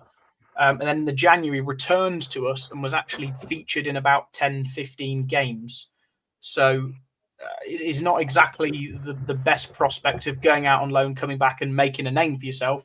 Most of those appearances were off the bench, but he did contribute a few assists when returning on loan. So that's the only name I can find that has been on loan and then played for Coventry City after his loan spell. Everyone else has either their contract expired, been sold, or just never played for us. Did he play in the Checker Trade final on the wing? He did, yeah. He put in the cross for George Thomas. Yeah. What a goal that was. That was before we dropped into League Two. That was before his loan move. So George Thomas. He went to Leicester and then rotted away. He played against us a couple of times for a League One club, I'm sure. Was it Barnsley? Barnsley? So, yeah, interesting. I actually watched Kyle Reid play last year. Oh, did you? For? I think it was before one of the home games at Wembley last March, and I went to, I think it was West Greenford. He played there. The guy, actually, the guy that owned the club, he's a massive Cov fan, and a load of Cov fans went there before the FA Cup semi-final. But yeah, I saw him play there, and yeah, he didn't look brilliant. And incidentally, going back to that era the other week against the Sphinx, I watched Stuart Bevan play against us, and he was 41. Oh, and Sphinx are doing very well at the moment. Doing pretty decent, and they won. We won 2-0 that game. It's interesting because Brackley Town played Carlisle last night. Yeah, it's bonkers that Brackley Town are in that division. That's incredible. We only played Carlisle 7 years ago. Yeah, but they and they've also got Truro and Gateshead. That's some travelling. Have you seen the Conference North? Merthyr Town are in it. Yeah, they were like South Wales. Yeah, and I saw there's a cup match, isn't there? Hereford, I think. So. Is it Enfield against Enfield Town or something like that? It's bizarre. Anyway, let's move it on. So, yes, there you go. Well, I'm going to briefly, maybe not briefly, ticket pricing. Now, I'm not going to talk about ticket allocation and your points and all that. This is about ticket pricing. When Sky Blue Fans TV are now a member of the FSA, the Football Supporters Association, I'm getting loads of emails and there's lots of talk at the minute about ticketing and away tickets and booking fee and this fee and that fee. And apparently it's meant. I didn't realise you actually have to display it all on the ticket what you're paying, which a lot of clubs don't do still. And I noticed the Millwall away, the actual full price was on the ticket. I did spot that actually. But anyway, £17, wasn't it? Yeah, it said 17 quid. So I then put in, oh, by the way, we are charging £45 for Birmingham City, which I must admit, the feedback I got was like, what? £45 for a championship game? I don't know what you guys think, but that is bonkers, isn't it? Jonah, what do you pay in this? I mean, you're probably smiling thinking that's cheap. What do you pay out there? I was actually having a conversation on Twitter with a couple people about this morning. That is dirt cheap for what we pay here for games. So I can't really jump in on that conversation. But what I will say is charge them more. It's a lot. But also one thing I am learning too is that the average income is, I guess, lower there compared to here. So maybe things are skewed a little bit. But we talked about the NFL starting today. I was going to go to the Bills versus Ravens game. The cheapest tickets up in, the 300, like the players look like ants from above, are like $400, which is like 300 and something pounds. So we just pay a lot for American sports here. I usually just go to the stadium and tailgate, which is like the most fun part, like barbecue and things going on outside, and then go home because I don't want to pay that much for a game. Somebody I've worked with, done some business with, he's got 4 courtside seats to the Lakers, and he pays $1.6 million a year. That is absolutely insane. Lakers too. That is like they can pretty much name their price. Yeah. Like that. To be fair, that was 3 or 4 years ago. Probably more. $400,000 a seat. Blimey. Which is mad, isn't it? I would want at least 10 minutes if I was playing that. You know what I mean? I'll tell you what, Claudio, I'd pay that to watch you play basketball against some of these 7'4" guys out there. I really would. I think we all would. You guys have basketball. I think people would pay more to watch me do it as well, because I'm really shorter than you. It's just astonishing, Jack. I mean, for us though, the problem is, we're season ticket holders. I think mine works out about £20 a ticket, basically, where I sit. To me, that's fantastic value. Block 18. I've got a cracking view. It's just a great price. So the jump. So if I was to buy that seat against Birmingham, it's going to cost me 45, more than double. To me, that's just bonkers. It's bad enough that it's 30 odd pounds, but they've actually introduced a new category, haven't they, Jack? An A-star category. Yeah, so last year we had category, I think, just A, B, C, D. This year we've got A-star, or it was just A, B, C, I think. We've got A-star, A, B, C, D this year. C and A both went up £1. B went up £2, I believe. A-star is just disgusting, personally. I'm going to say it. I went to Ellen Road a couple of years ago and paid £47 for the privilege. We drew 1-1, so I'm not going to say it wasn't worth it, because we got a point away at a team that should have been promoted. And Bobby Thomas, his head is rather large. So, it was a good day out. But £47 for the privilege is a joke. It's disgusting. I don't care what fans, who they are, where they've come from. The Premier League has a price cap of £30 for an away ticket. This is outrageous. And I know Birmingham fans are complaining, and I'm having as much fun as I'm sure you guys all are with annoying the Blue Noses on Facebook and Twitter, because it is funny. But not only are Birmingham being charged £45, so are our fans, like you say, Claudio. Yeah. And to be, and again, at the I've just seen the green zone. If you're in the premium bit, if you want to sit on the halfway line, you've got to pay £55. Oh, just say that, yeah. That's beyond the benches, isn't it? No, that's on the east stand still. Oh, it is, isn't it? 55 quid. And again, can I just add, this is all before the £1 booking charge that they cost you per ticket, so it's 56 really. to be fair though, how many of those seats are actually available? There'll be some. So Guaranteed. I bet we've sold out of season tickets there, haven't we? I mean, if we have, all he's doing is just put that out to annoy people or make you feel better about your season ticket price, probably. Maybe. Yeah. And the thing is, though, and I had a bit of not an argument, discussion online about this. We play Birmingham, that stadium's still going to be full. The Blues fans are still going to buy those tickets like West Brom did last season when they were moaning about it. They still bought the tickets. They still filled the away end. That's the trouble because they know fans will buy the ticket. Are you telling me we wouldn't go to Leicester if it was £45 a ticket? We'd grumble about it. I think we would, wouldn't we? We'd still again, I do the same as the Blues fans. I'd whinge about it, but I'd pay it because I want to watch Cov. Yeah. You do, don't you? That's the trouble. They've got you by the kahunas, haven't they, basically? Tickets for the Euros group stage last year were £25 a ticket. Yeah, I've paid £20 to go and watch Man City play in the Champions League as well. Yeah, for some reason, I got an email from Man City asking me if I wanted to go to the Man United game. Are they playing them soon, are they? I don't know, but anyway, something like £5,000 for the privilege for the day. I'm definitely sitting on the bench for £5,000. Come on. The biggest issue I've got with those prices isn't the adult, it's the kid price. Yeah. So what the kids' price is, Jack, stick them up. That's the key.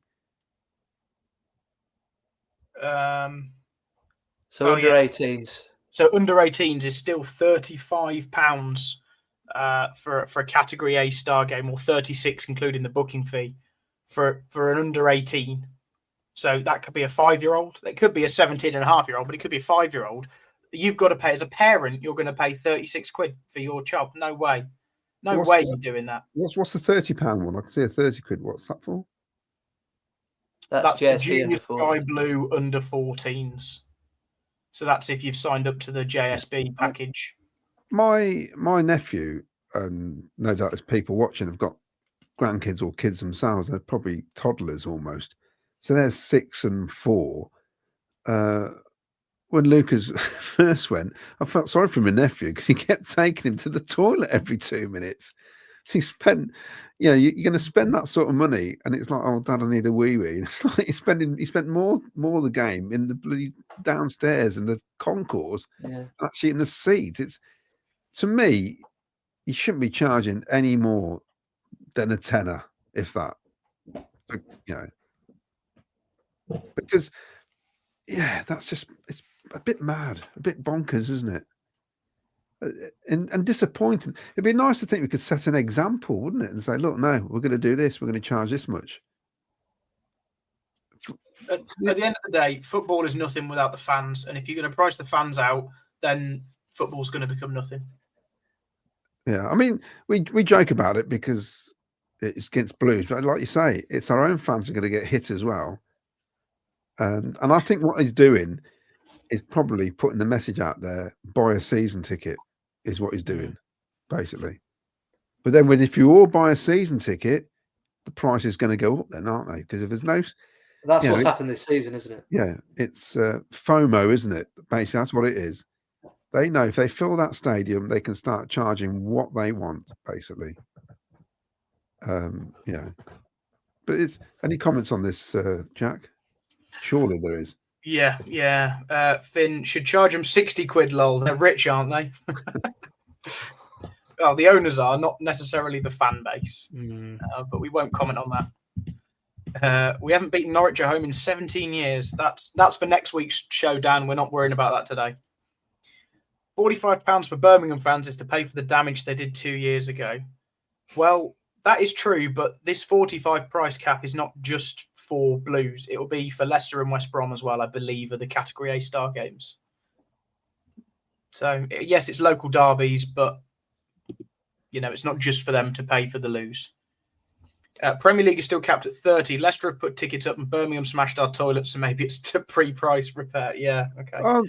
Aren't all 3 matches on telly? They're going to be, aren't they? Yeah. Probably. So There will be, yeah. that's even another reason why you shouldn't, put the prices up so high.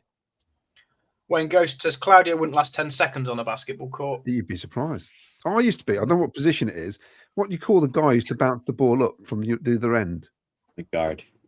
Sorry? Point guard. Yeah, that was my position at school. And then I'll give it to somebody taller. That's usually the plan. That's the tactics. Yeah, it's not a lot of work involved, just walking up to the middle of the court. No, there is. You put in a shift, I'm sure. You guys have basketball courts in Coventry? We used to have a basketball team, didn't we, CJ? I'm sure we did. I think so, yeah. The Sky Dome was built as a basketball arena, wasn't it? It's still actually got the hoops on the roof. Have they? They've just chucked them up there and they're still there. But it was when I went past there recently anyway. But yeah, it wasn't meant to be an ice rink. No, we've got ice hockey here, decent team. So carry on, Jack. More comments?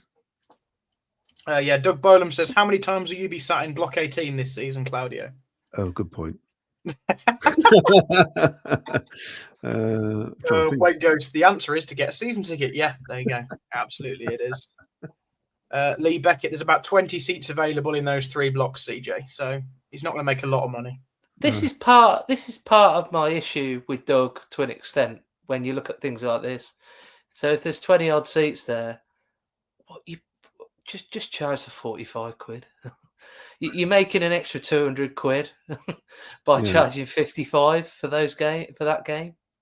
And it's like the personal independent payment thing, where he effectively said to get a companion with your disabled season ticket, you've got to be on a certain level, probably affecting a couple of 100 people, 300 people maybe, and it's not really making much more money, is it, by removing that companion seat? So what? Yeah, and then the senior thing, moving it up from 60 to 65, which I think 60 was too low in the first place, but maybe it's 1,000 people, 500 people between those 60 and 65. I was rubbing my hand. You're preaching to the wrong choir there, CJ, because Claudio's just in that intermediate bracket. I was thinking, yay, one more year to go. Oh, you sod. So it's just wrong. And that's when he upped the price of the season tickets by a fair whack as well, didn't he? He knew Claudio was on the way to getting that, so he thought, need more money. Keep him out. But it just, to me, it just seems like there's one or two decisions there you look at and think, it's not really going to make much difference if they just keep things the same, or at least say this is what it is for senior citizens in a year's time. So you've got a year to save for it. Yeah. Rather than, by the way, tomorrow this is what it's going to be when you've paid this much before. Jack, fair enough. Richard Hanna says Leicester was £37.50. So not too much difference. No, but I think mentally, when you see 30-something compared to 40-something, you just go, what? Yeah, I mean, 37.50, it's not a massive increase from their Premier League cap, is it? Let's be honest. And it's probably one of the nicer grounds in the league. I'm not saying we shouldn't not be able to pay that, but swings and roundabouts, we could end up having Luton. Thank God they're gone. We don't want to go there. I'm sure, I don't even remember the price of Luton, but you'd rather pay £37 for Leicester than Luton, wouldn't you? Colin, I think it's a bit dear to charge £45 a game. Absolutely. Steve Price, 45 is taking the mickey. Okay for me, as I only go to 12 games a season, but pricing a lot of locals out the game doesn't draw in the younger generation, which is our future. Absolutely. Wayne Ghost said the naughty under-18 band is crap. I have to pay that to take my 13-year-old. Get a season ticket, Wayne. It's too easily the option, isn't it?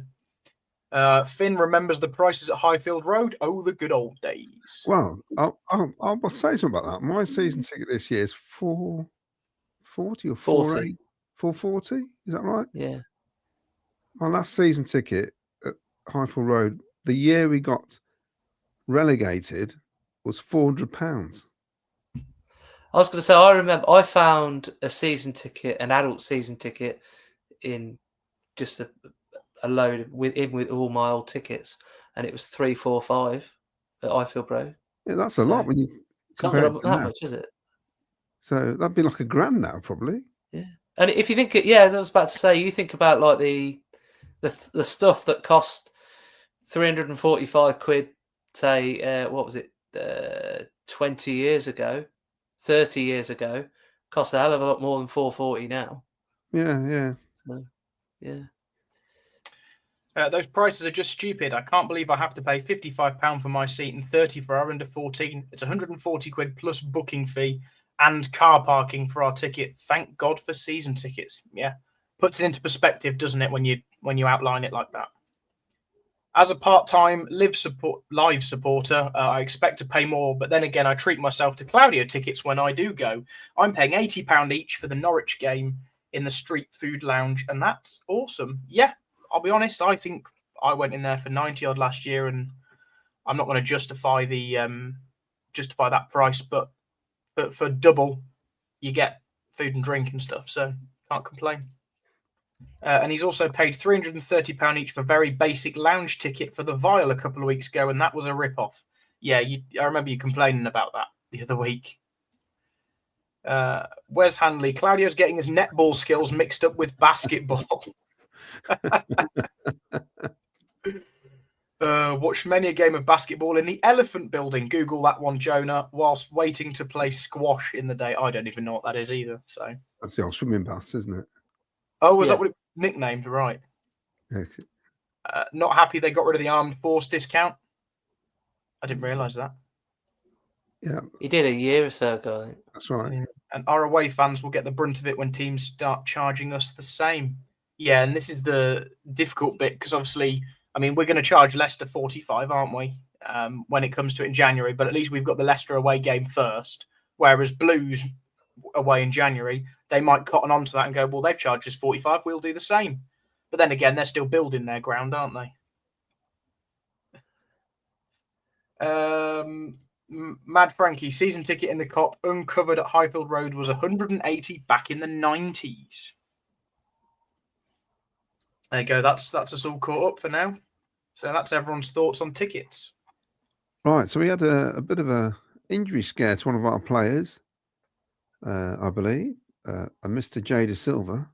Does anybody know what's happened to him? He's out of the Wales squad. Should we be worried? I mean, I know we've got 24 left backs. Jonah, what do you reckon? I wouldn't be worried right now. He's got a little less than 2 weeks to recover. I mean, there hasn't been too many reports. I could have missed it just because the news did break so recently what the exact extent of the injury is, but I don't think there's too much to be concerned about. And, worst comes to worst, Bidwell, Brow should be able to bridge the gap. I know him and Bobby Thomas are probably two guys on like quote unquote hot seat right now, but it seems like he'll be okay. Also, Ty Andrews was called up, but he didn't get a squad number, so I don't know if something changed there. He's maybe just a reserve or something. But I don't think De Silva had even made it to the camp, had he? Oh, really? Yeah, somebody was saying in a WhatsApp chat, that he was stood talking to him in Stratford, not long before he was reported as injured. So if he was injured for the next game, would you put Brow ahead of Bidwell in that position? Yes. Sorry, I just a little laugh there. I would play. So sorry, I genuinely, like I said, sorry to lump in with Latty again, but I'd play anybody in defence over Bidwell and Latty. I'd sign Warwick Davis to play there. Quite frankly, well, he's just got injured playing for Wales, so. Yeah. No, I'd literally put anybody in there. I really would. Sorry to be negative about our players, but I think it's honest. You got to be honest, haven't you? It's no good, coming on here and just saying everybody's fantastic because what's the point of that? And but Warwick Davis, I'd pay money to watch Warwick Davis play football. Yeah, I would. Yeah. I think we probably weren't far away when we got relegated out of League One. There were some of the signings we made. Honestly, Warwick Davis playing football will be a bit like Claudio playing basketball, I reckon. Hold on a minute. I even used to play rugby. You wouldn't believe this, would you? Scrum half. Yeah, I used to play fullback. Out the way, really. Fullback, just get out of the way, just catch the ball, kick it. That's my job.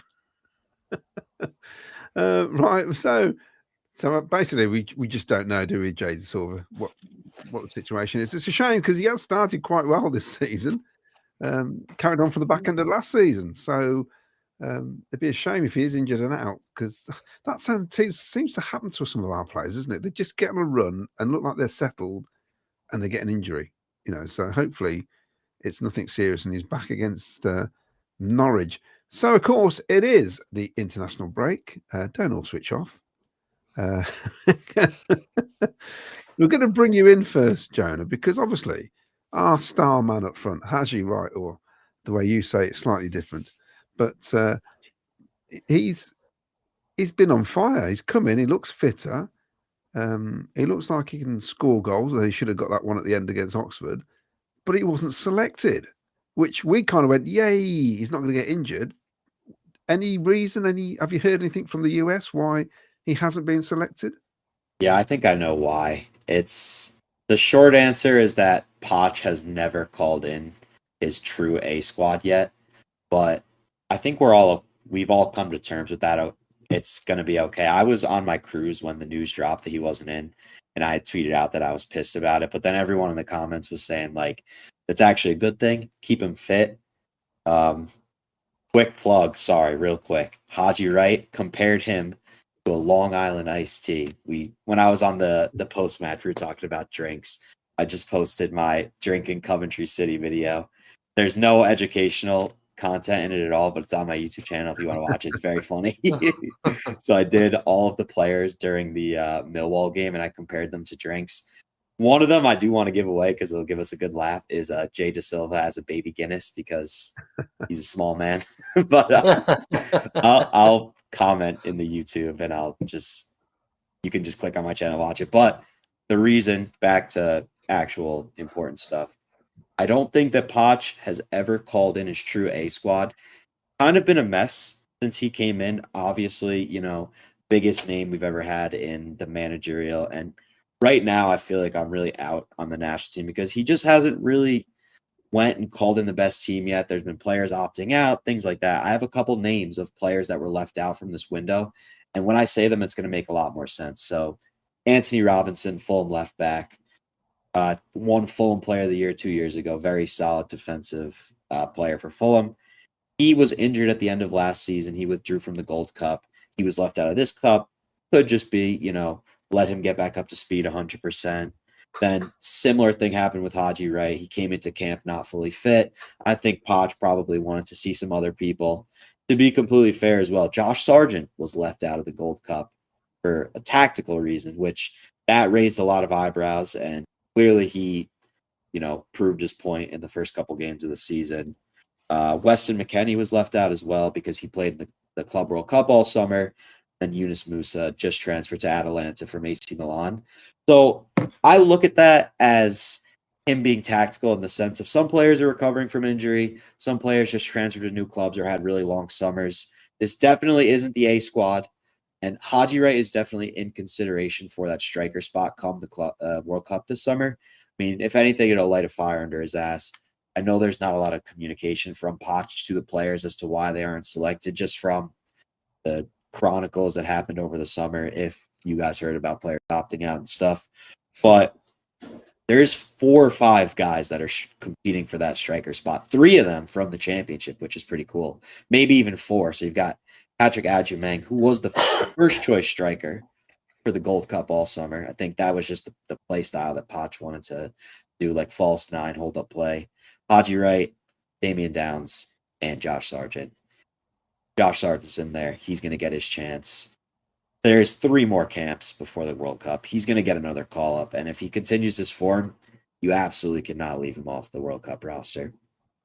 You expecting much from this US team when it actually gets around to the World Cup?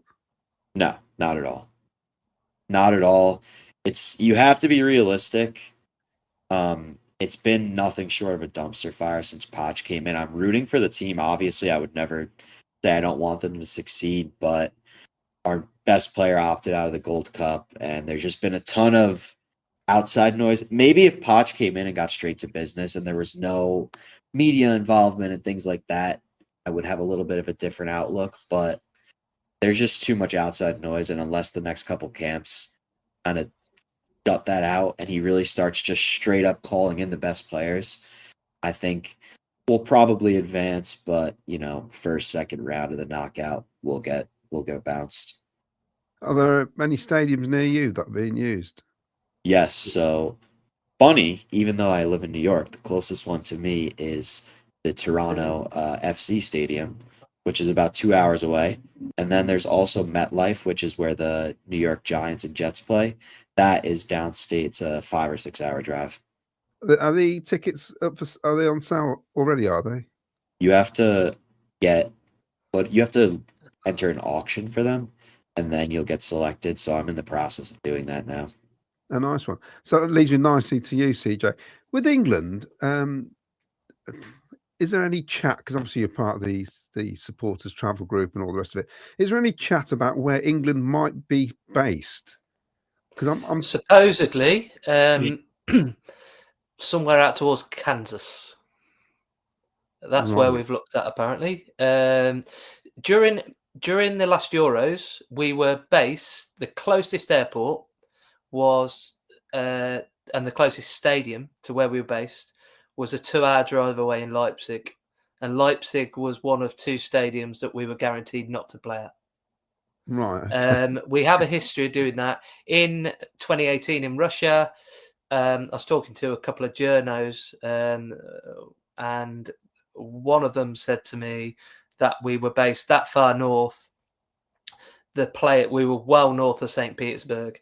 And I mean, when we arrived in St. Petersburg for the third place game, it was like 11 o'clock at night. And it was like I think it was 2 o'clock in the afternoon. It was that light. The players were waking up at 2, 3 o'clock in the morning. No blackout blinds in that hotel. Literally waking up at 2 or 3 o'clock in the morning, thinking it was 8 in the morning.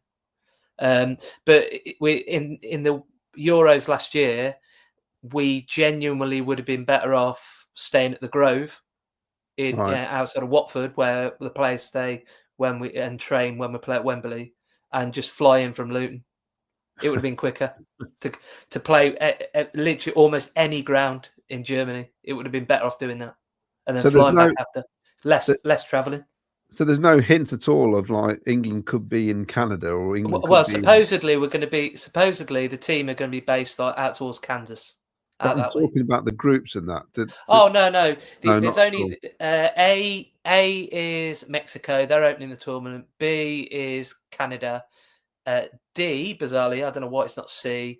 They're in the States. That's the States, and the States are based, I think, Seattle and LA. I think that's where they're going to play. It might be San Francisco and LA.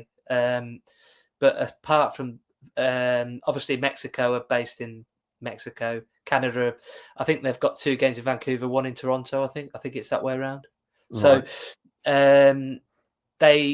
I think Mexico are playing 1 game in each of the 3 stadiums there.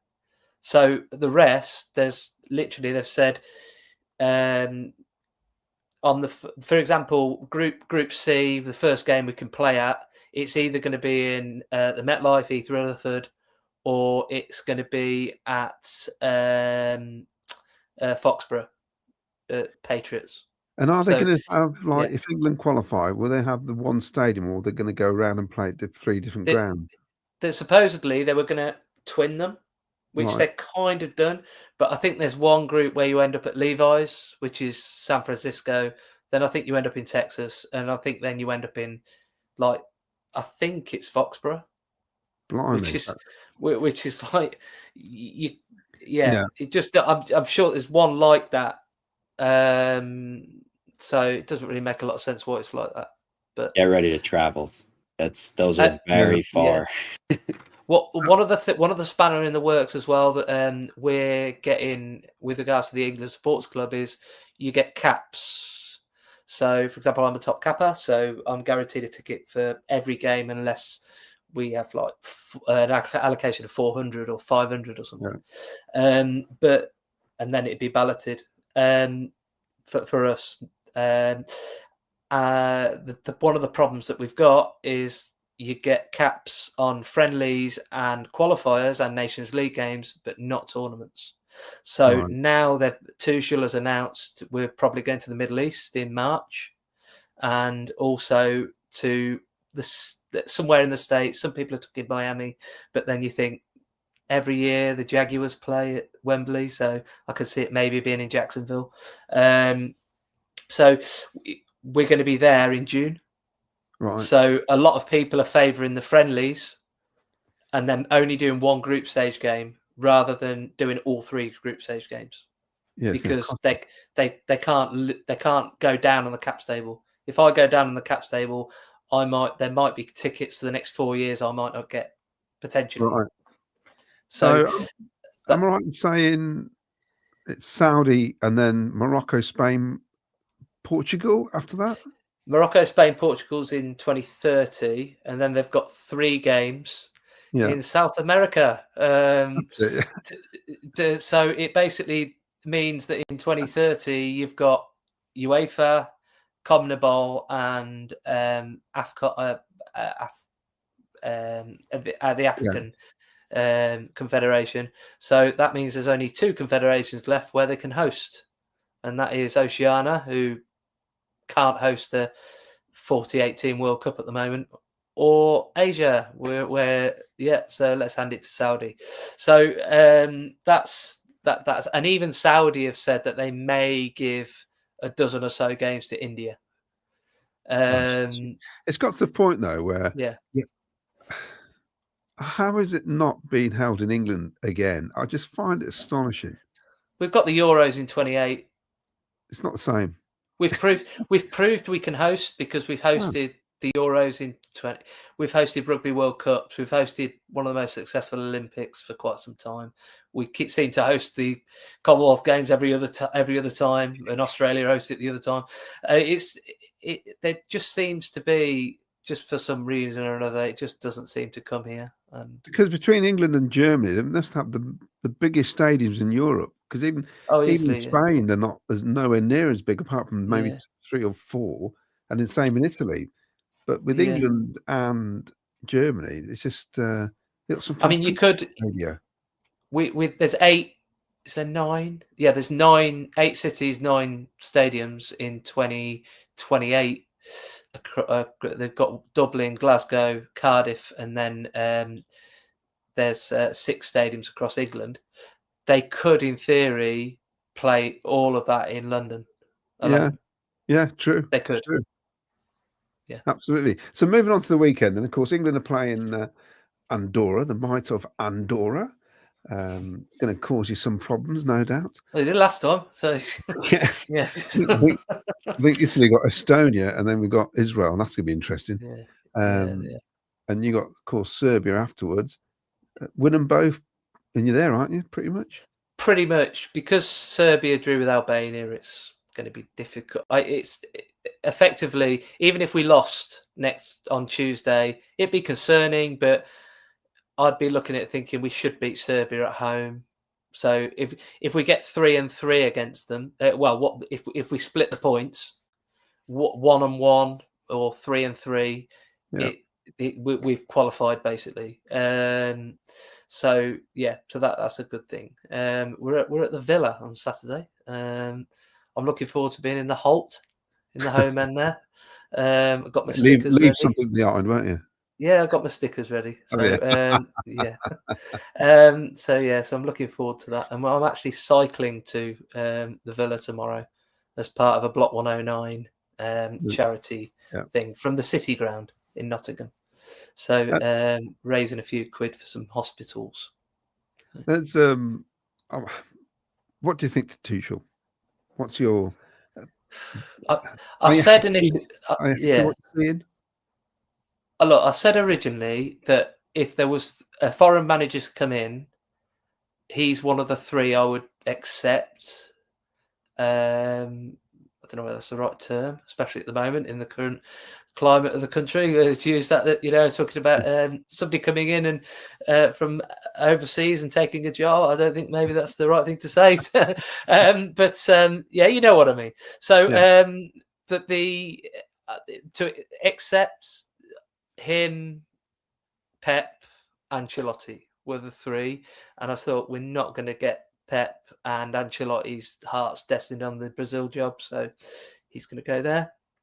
So I was quite pleased, but I did say at the time, why do people think that it's going to change from Southgate? Because I mean, not a lot was wrong with under Southgate, but ultimately people said we were like too defensive. Tuchel is massively more defensive than Southgate, and I would say not quite Mourinho level, but he's still defensive. And we're going to see a lot of like 1-0s, 2-0s, 2-1s, where we're going to grind out wins. And if we need to get a 0-0, we'll go and get one. Under him. Are there any players you're looking forward to seeing that haven't been played before? Look, he played a few years ago. Loftus-Cheek, I'm looking forward to seeing him there. I'm hoping he does get some minutes. In 2018, he was like a bit of an unsung hero to me. He was like Bellingham before Bellingham came in, if you get what I mean. Yeah. He looks like a racehorse.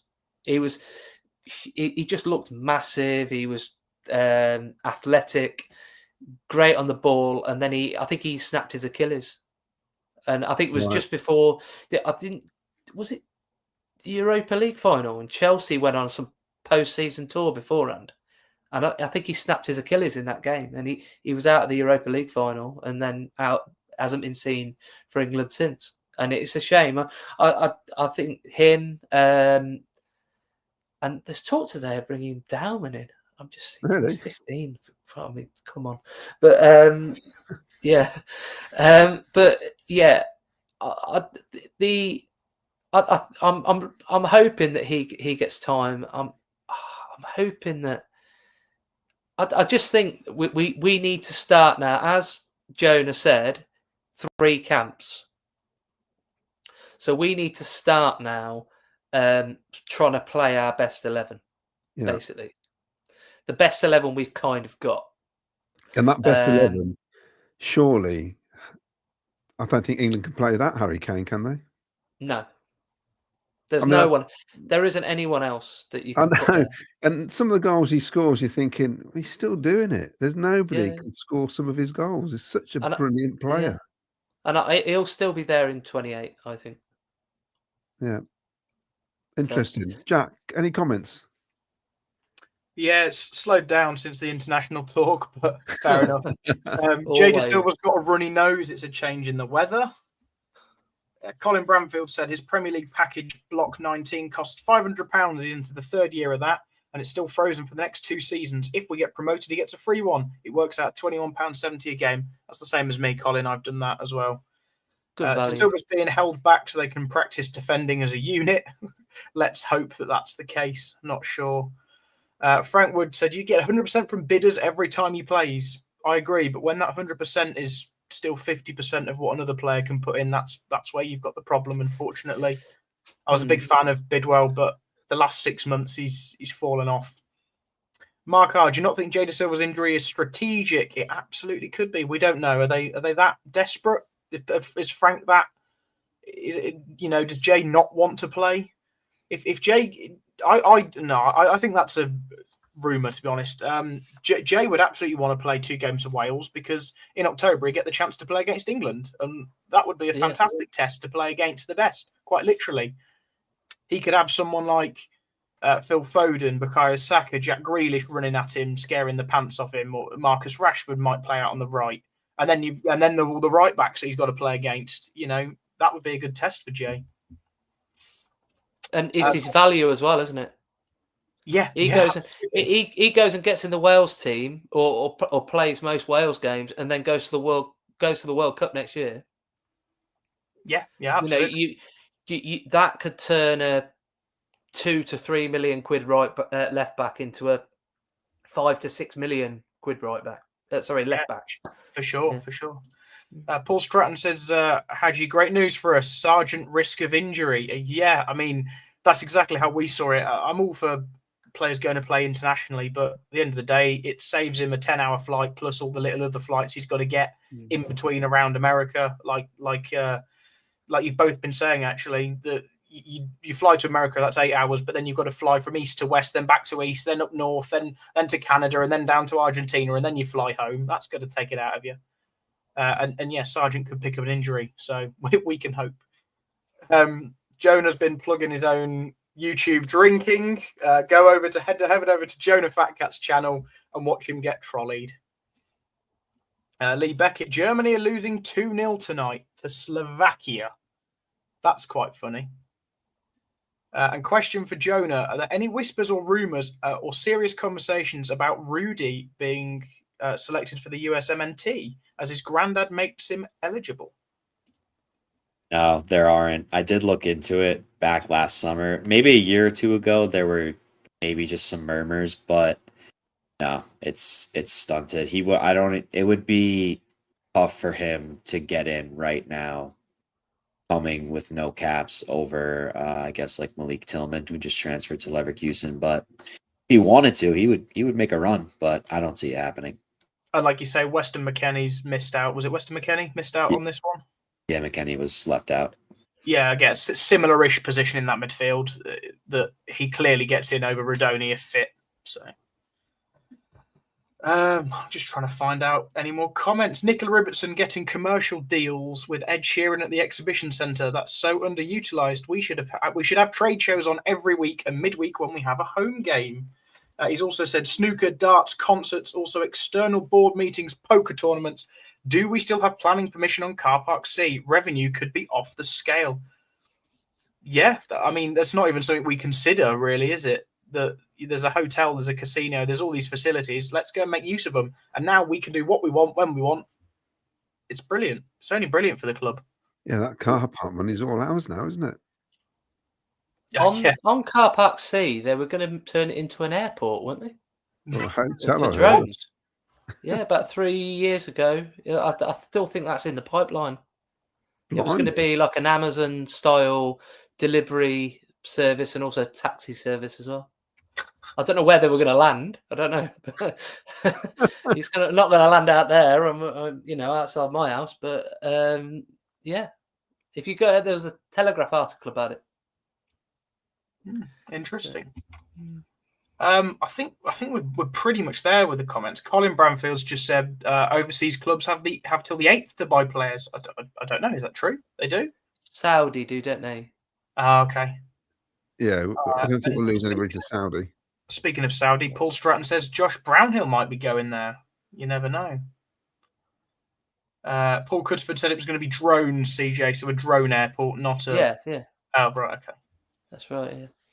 Yeah, they have a drone port, Central 6-2. That is true. They were testing it a couple of years ago. I don't know if that ever got off the ground. Sorry.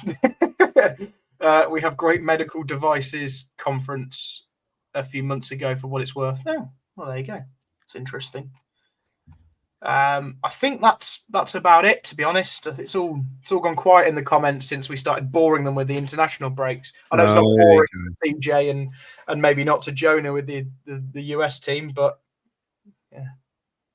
It's not their fault there's international breaks. That's just the way it is. Yeah. I'm sure. And next year we've got a 3-week one. Have we? What? At the end of September, start of October. They're getting rid of the September and October, and they're merging the two to mean that we're so effectively there's 4 fixtures over that time, which is actually quite a good thing in a way, if you think, for everybody, because it means you're about 10 games into the season, and you've got players that potentially aren't going out and playing internationals that are going to have a bit more of a break. It's going to help them a little bit of like a pre-winter break sort of thing, and people go on holiday when it's still reasonably warm in Europe during that time and not miss any home games. That's a point that somebody brought up, but yeah, it just. I mean, there used to be a break the first week of the season in August. That's right. 2013, I think, was the last one. We played Scotland. It was Ricky Lambert scored, but yeah, that was which was always weird to me because they played on the Saturday. They went off to England for a couple of days and then came back, and it was just what's the point? I want to read this out. Paul's a massive Coventry City fan living in Walsgrave At 81, he has mobility issues, so he can't get to matches. This season, could you bring the sporting atmosphere to him over a weekly cuppa? Put your Sky Blue fans in touch with us. And it says here, admin gn at hopecoventry.org.uk. And there's the phone number 075 44 488 724. This is on Facebook, and it comes under Good Neighbours Coventry. So if you look it up, and this sounds really a nice idea, actually. I like that. Yeah, I think we're going to try and get in touch with him, and maybe if there's some way, because I mean, except he's 81, my mother-in-law's 83, and she still runs, and my father-in-law's even older, and he's got 6 acres of an allotment to look after. I'm not even joking, and they do social media and stuff as well. So I'm sure, hopefully, if he's got a phone that he can watch this channel as well or something to keep in touch with what's going on with Coventry City. So, so if you are on Facebook, have a look. It's been advertised in the Coventry City Supporters Forum, the Coventry Forum, all that sort of thing. So, yeah, I think it'd be quite nice actually. I'd just like to say, like and subscribe. My voice is now on the way out. I think it's finally giving up. Obviously, we have the David Speedie night, I believe. Should we get the banner up? There we are on the what's the date? 26th September. It should be good. And Speedie is God. Yes, controversial signing at the time. If you're of a certain age, you loved him. If you're a bit older, you hated him, even though he's a Cov player, because I think he was just a bit naughty. And in those days, men and women of a certain generation didn't like naughty players. They prefer the clean players, and also because he ousted maybe a couple of players who would have been, in the 87 season. So it took him a while to gain to become popular, but he scored some great goals. I love David Speedie. Absolutely thought it was fantastic. Yes. So all I can say is then we're going to call it a night. Thank you for all the comments. There are no more, is there, Jack, before I wrap it up? Just a couple of quick ones. So John B says CJ's insight and interest on England was interesting. So you got a fan there, CJ. Lee Beckett saying, don't forget to like and subscribe, everyone. That'd be great. Thank you again for your continued support. Brian Tully, question to CJ. Is it the Brian who goes to all the Crucible snooker matches, goes to all the England games as well? Brian at the snooker, Brian Wright. He was on here when we had the when we were on the boat in Qatar. He was on with us. Yes, right. He was on, yeah, and he actually stayed on that boat and did a round the world cruise after. Yeah, that's right for some. He must be loaded. He actually he did. I think he's missed one England game in 30 years or something. 35 years. Even during COVID, he was working at them, so he was still doing them. And he used to take He used to take this Shrek doll with a Rooney shirt on, that got Rooney quite upset, and the rest of the squad they found it quite funny when he met them. So yeah, he's all right. He's good lad, Brian. Good lad. Yeah, I've got a friend of mine, and he only watches England matches. Yeah. Although he kind of supports Forest, but he doesn't. You know what I mean? But yeah, travels all around the world watching England. So is that it, Jack, for comments? Yeah, there's a few just come in right at the end. We all wanted to be Speedy playing football on the playground. Good show. Some emojis there. Dave Knights. Night all. Thanks to the panel for the show. Dropped a like on the video. Great show. Thanks to Steve Price. And Colin wants to talk about the 8-second goalkeeper rule. So maybe next Thursday, when we're back on for the championship, we can talk about it. Are we on Sunday? I can't remember. Are we? Yeah, we got another England episode and also a quiz, I believe. If the panel are available. I know I'm not on Sunday. Maybe CJ, if you're available on Sunday, come and give us a cameo. I'll be landing in Belgrade at 10. So no, I'll be there. Fair enough. Fair enough. Jonah, great to have you on, mate, and having you on again. Of course, Jonah's a regular of our after-match aftermath, as I called it. The weekend will come on, hopefully, whenever we play a game, to give a quick analysis with me and whoever else is available. Jack, thanks for doing the comments, and your insight, your stats and everything was wonderful, as always. And all you did was prove that Ben Sheaf, when he played for Coventry City, we lost more than we won, which is, to me, that's a fascinating stat, which I didn't think was the case. And CJ, thanks for coming on, mate, with your fantastic insight on England, and of course, everything to do with Coventry City, which is always of value. Thank you and good night. And of course, like and subscribe. Tell your friends, whether they're dead or alive, to have a little watch and play up Sky Blues and Forza Italia. Go on, off air.